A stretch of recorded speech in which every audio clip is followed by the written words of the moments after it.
We'll just go. Hey, like I said, it's your call. Just go. Let's just do it.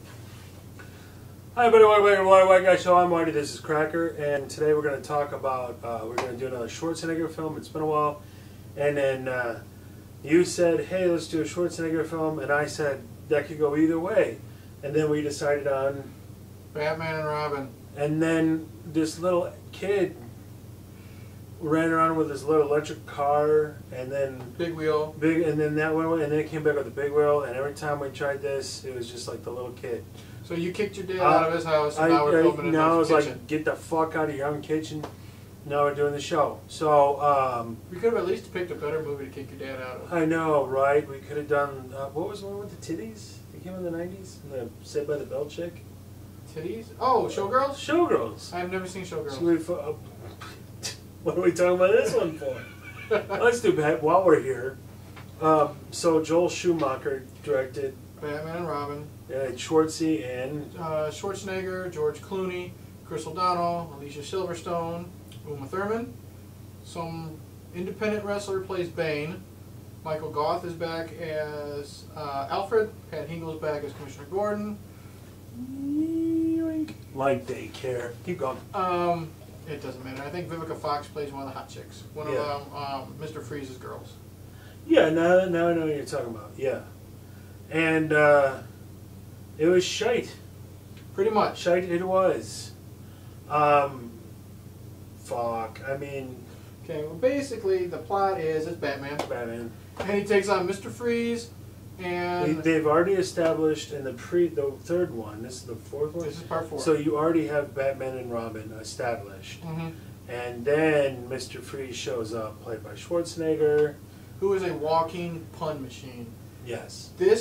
First off, this is a movie where you should only watch when you have a group of friends and a lot of beer. Yes. And I want you to take a swig every time Mr. Freeze makes a cold pun. You will be drunk in a half hour. It was. But, yeah, it's basically Batman and Robin take on Mr. Freeze and Poison Ivy. Yeah. And Bane. Yeah. Basically, Uma Thurman plays Poison Ivy. She turns Batman and Robin against each other. Alicia Silverstone shows up from England. Does any of this with no English yeah. accent. She's Alfred's kid. Who's Alfred's granddaughter. She's from England, but no accent at all. It's like she shows up, turns into Batgirl. They fight the bad guys. Everything is the end. There's a side story where Alfred's dying and they want Mr. Freeze to help. Well, it's just like when there's fucking Apollo dies in Rocky. It's like we're out of fucking ideas, but people will still show up to see it. What do? Kill Alfred, but not. And then he doesn't die because you have no balls, Schumacher. So it's shit. It's shit. This is really, really bad. The set design is so over the top. Yeah. So bad. So cartoonish. So I kind of liked it in Batman Forever because it was new. You know, there's a big difference from the Tim Burton Batman's. Okay, but then it just got so over the top in Batman and Robin. You could tell there was no budget. This is the one, aren't they riding on motorcycles at one point on top of a big... Yeah, it's just like... Yeah, because there's a side story where Chris O'Donnell, Robin, Dick Grayson, he knows that Alicia Silverstone is going out at nighttime and she's doing these illegal motorcycle races. And there's this gigantic motorcycle race where she almost dies by falling off a building. He saves her life, blah, blah, blah. Right when he saves her life, by the end of the movie, she's going to do the same fucking thing to save him. Her acting is shit here. She's the worst part of this whole fucking film. And that's saying a lot from Arnold Schwarzenegger. Yeah. Alicia Silverstone is the worst thing in this film. Hands down. And there's a lot to compete with to win that award of shittiest performance. For the most part, in movies, I enjoy Uma Thurman. Liked her in the Kill Bill movies. Liked her in Pulp Fiction. Gattaca? Yeah, Gattaca. Okay. But liked her in Pulp Fiction. Here, she's just boring. She's not. She doesn't grab your attention really. She's not very likable. She's not a likable villain. And that's the problem, especially in a superhero film. If you have a superhero film and you want people to enjoy it, you have to have a good villain. Like, Superman had General Zod, great villain. That's an excellent.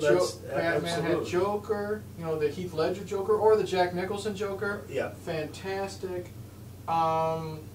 Spider-Man 2 had Dr. Octopus, in my opinion, great villain, and so on. Steel had Judd Nelson. Oh, anyway, God. but she's not a likable The villain. Last Outlaw had Mickey Rourke. She's not a likable villain. They made Bane. Bane is one of my favorite Batman villains. This was before Dark Knight Rises, and Bane was likable. Was it Tom Hardy? Tom Hardy, great performance. Great performance in Dark Knight Rises. Now, backstory on Bane. Bane is a scientific genius. He's very, very, very smart. Book smart. Trained himself. You know, he grew up in a prison. This is based on the comics. Grew up in a prison, you know, trained himself to read, this and that, hand-to-hand combat, super, super, super, super smart, very intimidating. He knows chemicals, warfare, all this stuff. In this movie, they changed his backstory. Fine, they change backstories in comics all the time. Got to deal with it. Yeah. So they take a criminal, a normal, everyday criminal, inject him with some chemicals, and then make him this big monster. Okay, fine, but he's a retard. All he does is say his name, and he doesn't just say Bane, he goes, Bane. That's it. And it's... Or he says, like, you know, die, or just random shit. They make him a retarded caricature of the character that everyone who is a Batman fan loves. When as a Batman fan, I read Batman comics, you know, from high school and when this came out, and when I found out Bane was finally going to be in a Batman movie, you know, my boner hit the roof. The roof of what? The high school. Okay, okay. And then when I saw this, my boner went inside and flew out my ass. It was so bad. This portrayal of Bane is so horrible. Let's see, Chris O'Donnell. He's just a whiny little bitch in this one. And that's tone deafness. Joel Schumacher has this interview where he says it's just a Batman movie. No, it's important to people. People care about these characters.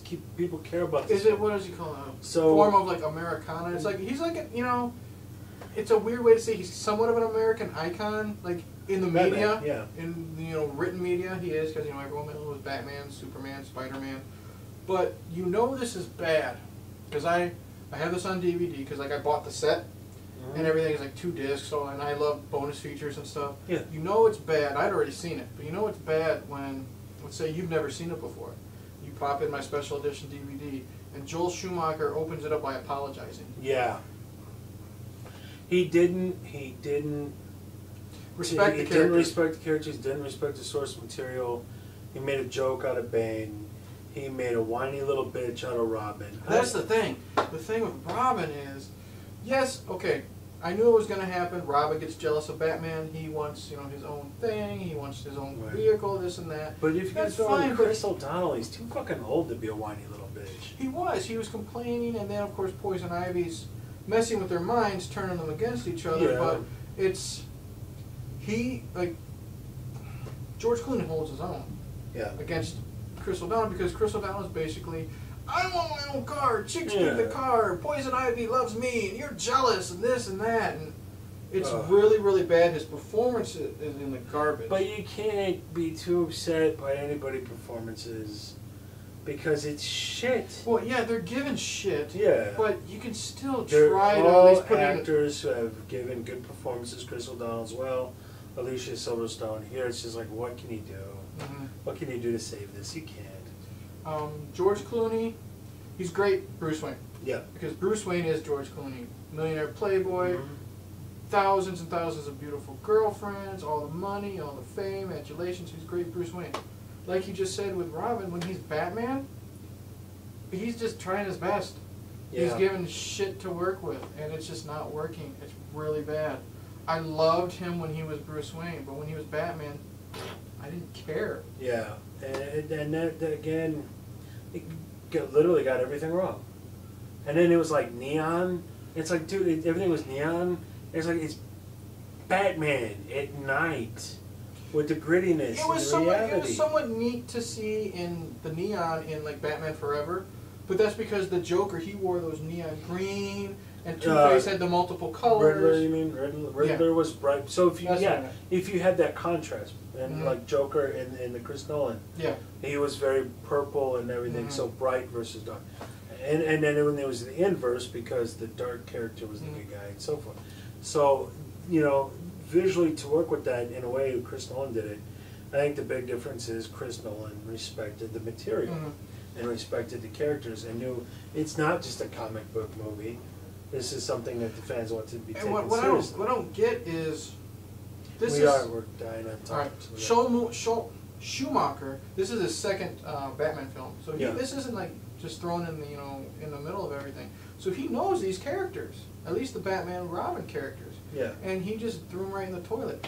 Arnold Schwarzenegger is just horrible here. It's grating on the ears. Yes. Like I said, everything is a pun. The only thing I liked about it was when he is in his secret base. He's wearing a bathrobe. He's wearing like fuzzy slippers, and he's watching like Santa Claus Comes to Town. That's funny because it's Arnold Schwarzenegger watching it. Yes. Okay, and he's telling everybody to sing the songs and stuff like that. That's funny.